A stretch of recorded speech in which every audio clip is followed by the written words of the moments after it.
Welcome back everyone. Welcome to civil services study. UPSC civil services की test series चल रही है। चलिए स्टार्ट करते हैं, लगाते हैं टेस्ट नंबर 269। फोकस करेंगे दिल्ली के सुल्तानों पर। चलिए स्टार्ट करते हैं। 18 इंपॉर्टेंट एमसीक्यू इसमें ऐड किए गए हैं। बताइएगा 18 में से आपके कितने सही हुए कमेंट बॉक्स में। क्वेश्चन नंबर 1 है, दिल्ली सल्तनत के शासकों के वंश को बढ़ते हुए कालखंडों में व्यवस्थित कीजिए जरा। तुर्की शासक या तुर्की वंश, खिलजी वंश, तुगलक वंश और सैयद वंश। सबसे पहले इसमें कौन आएगा? ये कालानुक्रम वाले प्रश्न जो हैं 1 से 2-3 वर्षों में यूपीएससी में पूछे जा रहे हैं, 1 से 2।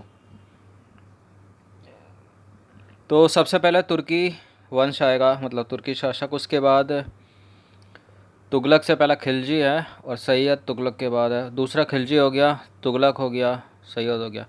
तो ये तो सीक्वेंस में ऑलरेडी है, तो सी हो जाएगा इसका उत्तर।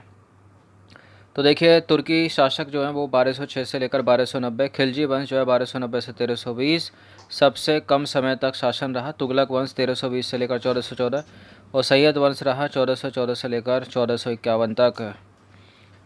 क्वेश्चन नंबर 2 है, दिल्ली सल्तनत के अंतर्गत गैरीसन शहर का निर्माण जो है वो किसके लिए किया जाता था? राजस्व के रूप में, प्राप्त अनाजों को इकट्ठा करने के लिए, या फिर विदेशी व्यापारियों के रहने, खाने पीने, उनके मनोरंजन के लिए, कैदियों एवं दासों को रखने के लिए, या फिर रक्षक सैनिकों के टुकड़ियों के रहने के लिए बने मजबूत किलेबंद शहर? क्या था गैरीसन शहर?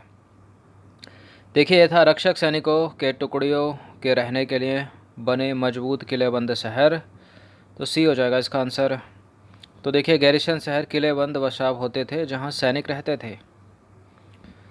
क्वेश्चन नंबर 3 है, दिल्ली सल्तनत का वह कौन सा शासक था जिसने अपना सैन्य अभियान मालवा के मांडू से लेकर देवगिरी, द्वार समुद्र तथा मदुरई एवं जाबुर जैसे सुदूर दक्षिण भारत के राज्यों तक को जो है उसने विजित किया था, जीता था मतलब? ये था Alauddin Khilji, option number C. तो अलाउद्दीन खिलजी ने अपने शासनकाल में सुदूर दक्षिण के राज्यों को विजित किया और दक्षिण की विजय उसके प्रसिद्ध सेनानायक मलिक काफूर के नेतृत्व में हुई। और साथ ही उसने इन राज्यों को जीतने के बाद उन्हें अपने राज्य में नहीं मिलाया, सिर्फ वार्षिक कर ही उनसे वसूलता था वो। क्वेश्चन नंबर 4 है, नमाज के दौरान मुसलमान मक्का की तरफ मुंह करके खड़े होते हैं। मक्का की और की जो दिशा है उसको क्या कहते हैं? क्या कहते हैं? लिवान कहते हैं क्या, किबला कहते हैं, और सहन कहते हैं, या फिर ममसूरा कहते हैं? क्या कहते हैं? देखिए इसको कहते हैं किबला। क्या बोलते हैं इसको? किबला, ऑप्शन नंबर बी। तो मस्जिद के खंभों वाले कक्ष को तो लिवान बोलते हैं, जो पहला ऑप्शन में था। और नमाज के दौरान मुसलमान मक्का की तरफ मुँह करके खड़े होते हैं। मक्का की ओर की दिशा किबला कहलाती है और मस्जिद के किबला के आखिरी सिरे को क्या कहते हैं? ममसूरा। और मस्जिद के आंगन को कहते हैं सहन। दिल्ली सल्तनत के संदर्भ में कुछ स्टेटमेंट है यहाँ पर 3 बताइए कि इनमें से कौन सा सत्य है? गुलामों को फारसी में बदगाह कहा जाता था और इन्हें सैनिक सेवा के लिए खरीदा जाता था और गुलामों को कोई भी राजनीतिक पद नहीं दिए जाते थे। देखिए गुलामों को फारसी भाषा में बदगाह कहा गया है, तो करेक्ट है। इन्हें सैनिक सेवा के लिए खरीदा जाता था, बिल्कुल ये भी सही है। गुलामों को महत्वपूर्ण राजनीतिक पद भी दिए जाते थे और इनको बेटों से भी बढ़कर मानते थे कुछ शासक। तो गलत है ये वाला स्टेटमेंट, केवल 1 और 2 सही है यहाँ पर। तो देखिए गुलामों को फारसी भाषा में बदगाह कहा जाता था तथा इन्हें सैनिक सेवा के लिए खरीदा जाता था। साथ ही उन्हें राज्य के कुछ महत्वपूर्ण राजनीतिक पद भी दिए जाते थे। उस समय विद्वानों का कहना था कि सुल्तानों के लिए योग्य और अनुभवी गुलाम बेटों से भी बढ़कर होता है। क्वेश्चन नंबर 6, दिल्ली सल्तनत के संदर्भ में फिर से स्टेटमेंट है, अलग अलग आकार वाले इलाके इक्ता कहलाते थे और इन इक्तों को संभालने वाले अधिकारी अमीर कहलाते थे। देखिए इक्ता को संभालने वाला तो इक्तादार कहलाएगा ना, अमीर थोड़ी कहलाएगा। इक्तादार या सूबेदार कहलाएगा। तो केवल एक करेक्ट है यहाँ पर, दूसरा गलत है। तो दिल्ली सल्तनत के अंतर्गत विभिन्न आकार वाले या अलग अलग आकार वाले इलाके इक्ता कहलाते थे तथा इन इलाकों को संभालने वाले सूबेदार या फिर सूबेदार अधिकारी या फिर इक्तादार या मुक्ति कहे जाते थे। इनका फर्ज था कि ये अपने इलाके में सैन्य अभियान का नेतृत्व करें एवं कानून व्यवस्था बनाए रखें। क्वेश्चन नंबर 7 है, दिल्ली सल्तनत के अंतर्गत दिए गए कथन एवं कारणों पर विचार करना है। ये कथन है, ये कारण है। अगर व्याख्या करेगा तो ये, व्याख्या नहीं करेगा दोनों सही है तो ये, कोई इनमें से गलत है तो ये और ये। चलिए पढ़ते हैं। कथन क्या कहता है? मुक्ति लोगों को एकता थोड़े थोड़े समय के लिए दिया जाता था।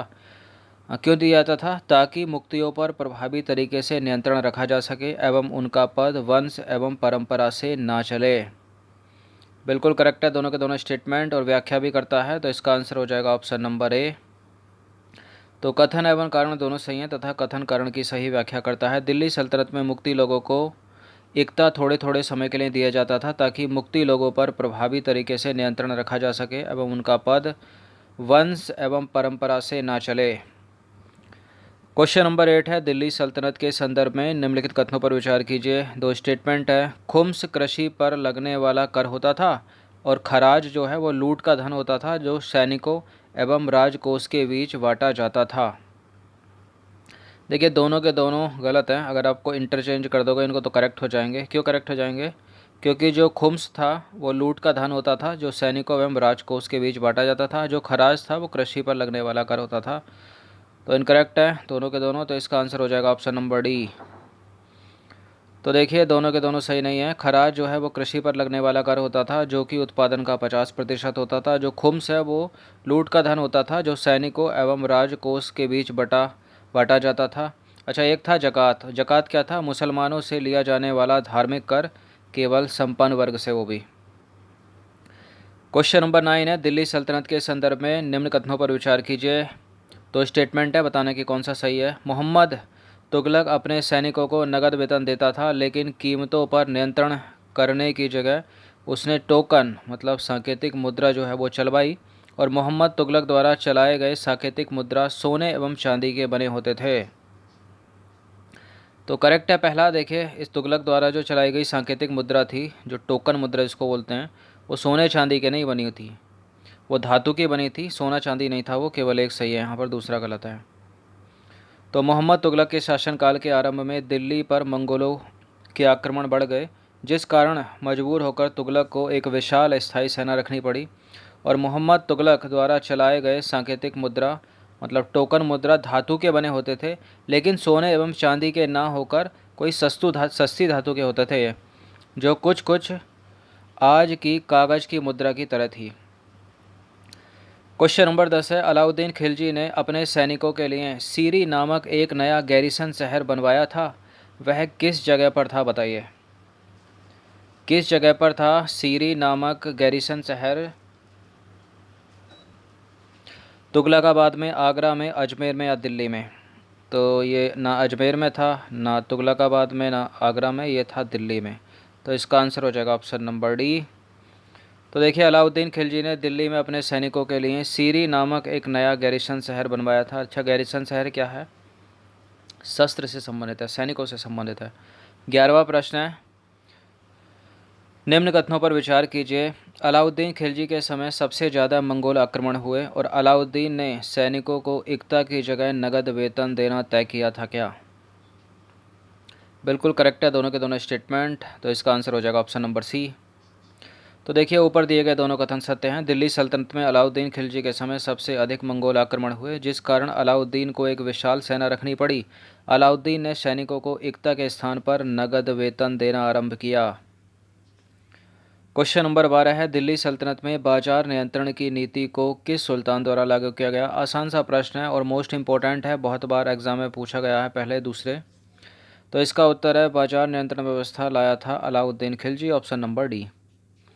तो अलाउद्दीन के आर्थिक सुधारों में सबसे प्रमुख सुधार था बाजार नियंत्रण नीति। इसका उल्लेख वर्नी ने अपनी पुस्तक तारीख फिरोजशाही में किया है। क्वेश्चन नंबर 13 है, नीचे दिए गए कथन एवं कारणों को आप ध्यानपूर्वक पढ़िए।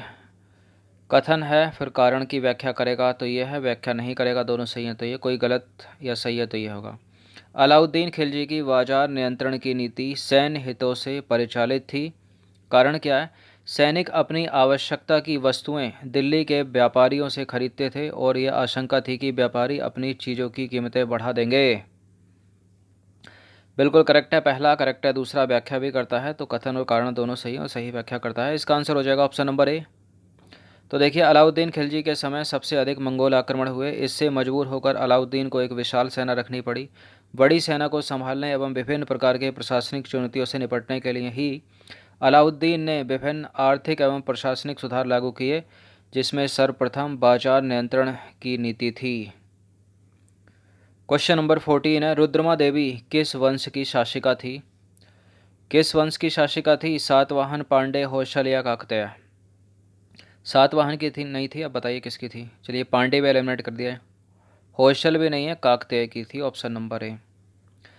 तो रुद्रमा देवी आधुनिक आंध्र प्रदेश के वारंगल क्षेत्र में स्थित काकतीय वंश की शासिका थी। रुद्रमा देवी ने अपने अभिलेखों में अपना जो नाम है वो पुरुषों जैसा लिखवाकर अपने पुरुष होने का भ्रम पैदा किया, इसलिए इम्पोर्टेंट है ये प्रश्न।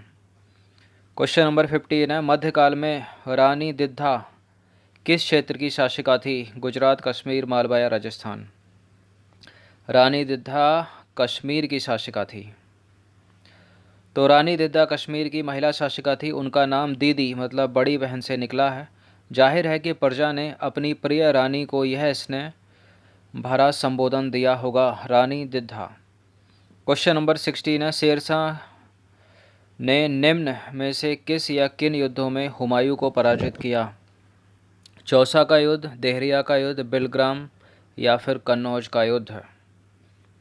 देखिए, इसका आंसर तो पता ही होगा आपको। चौसा का युद्ध हुआ, फिर बिलग्राम या कन्नौज का युद्ध हुआ 1540 में।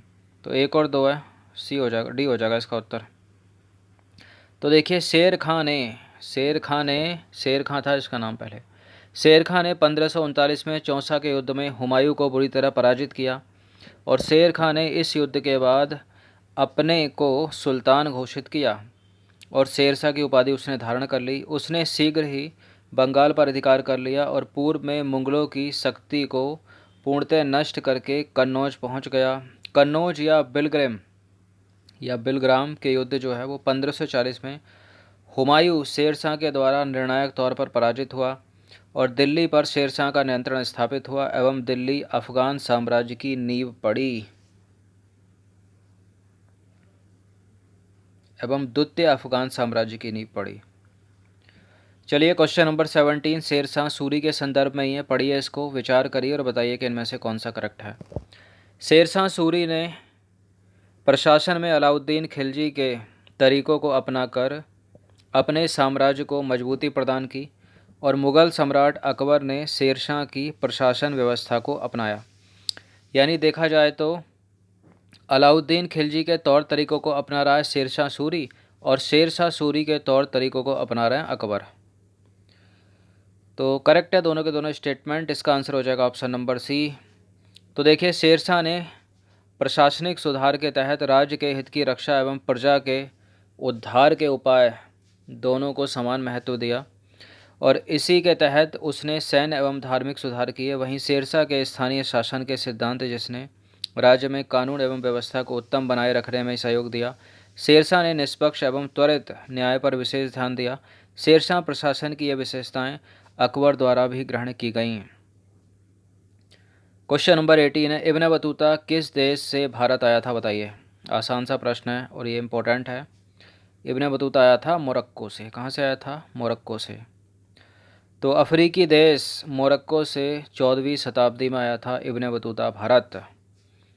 तो 18 प्रश्न ये दिल्ली के सुल्तानों के इम्पोर्टेंट। 18 में से क्या किसी के 18 सही हुए हों तो कमेंट करके बताइएगा। तो अच्छे से इसका रिवीजन करते रहिए। सारा का सारा कोर्स जो है कंप्लीट कराना है इन बचे हुए दिनों में। लॉकडाउन का फ़ायदा उठाते रहिए, पढ़ते रहिए। प्रीलिम्स में बहुत पढ़ना है, तभी ही क्लियर हो पाएगा। धन्यवाद।